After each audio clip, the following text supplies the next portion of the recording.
Executive അധികാരത്തിലേക്ക് ഇന്ത്യയുടെ administration മാറുന്നു എന്നുള്ളതൊരു യാഥാർത്ഥ്യമാണ്. നമുക്ക് എത്ര ഉദാഹരണം വേണമെങ്കിലും എത്ര മേഖലയിൽ വേണമെങ്കിലും പറയാൻ പറ്റും. ഇപ്പൊ UPI തന്നെ ഞാനും നിങ്ങളും ചായക്കടയിൽ പോയാൽ ചായ കുടിച്ചാൽ പേയ്മെന്റ് മൊബൈൽ ഫോൺ എടുത്തിട്ട് നമ്മൾ ഈ പേ ചെയ്തിട്ട് പോരുന്ന ഒരു കൾച്ചറാണ്. ഞാൻ പലരോടും ചോദിക്കാറുണ്ട്, ഈ പൈസ നിങ്ങൾ ഇതിനകത്ത് ഇട്ടിരിക്കുന്ന പൈസ പേടിഎമ്മോ മറ്റേതെങ്കിലും ഒരു ഇത് നാളെ ഇല്ലെന്ന് പറഞ്ഞാൽ എന്ത് ചെയ്യും? ആരോട് പോയി പരാതിപ്പെടും?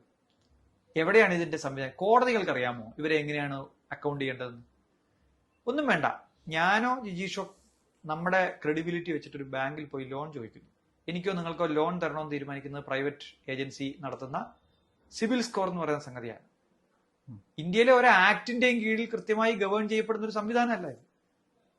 അപ്പോ ആക്ടുകൾ വഴി നിയമനിർമ്മാണം വഴി നടപ്പാക്കിക്കൊണ്ടിരുന്ന ഭരണത്തെ നിയമനിർമ്മാണത്തിന് പുറത്ത് എക്സ്ട്രാ കോൺസ്റ്റിറ്റ്യൂഷണലായിട്ട് എക്സ്ട്രാ സ്റ്റാറ്റ്യൂട്ടറി ആയിട്ടുള്ള അക്കൗണ്ടബിലിറ്റി ഇല്ലാത്ത സിസ്റ്റംസ് ക്രിയേറ്റ് ചെയ്തിട്ട് അബദ്ധം പറ്റുമ്പോൾ ഞങ്ങൾക്ക് പറ്റിപ്പോയി എല്ലായ്പ്പോഴും ചോദിക്കുന്ന ഒരു കാര്യമുണ്ട്, ആര് നടത്തിയാലും പരീക്ഷകൾക്ക് ഇങ്ങനെ സംഭവിച്ചുകൂടെ? ഇവിടെ പ്രശ്നം നടത്തിയ ആളുകൾക്ക് സംഭവിച്ച വീഴ്ച മാത്രമല്ല, ഇതിന്റെ ഡിസൈൻ തന്നെ ഫോൾട്ട് ചെയ്യണമെന്നുള്ളതാണ്. നിങ്ങൾ ഇത് ഉണ്ടാക്കിയിരിക്കുന്നത് തന്നെ ഇങ്ങനെയുള്ള തട്ടിപ്പുകൾക്ക് വേണ്ടിയിട്ടാണ്. അല്ലെങ്കിൽ നിങ്ങൾക്ക് ഇങ്ങനെ അല്ലാതെയും ഉണ്ടാക്കാനുള്ള ചോയ്സ് ഉണ്ടല്ലോ. പക്ഷെ ഇന്ത്യയിലെ ആളുകൾക്ക് അത് തിരിച്ചറിയാനുള്ള ഒരു ശേഷിയില്ല.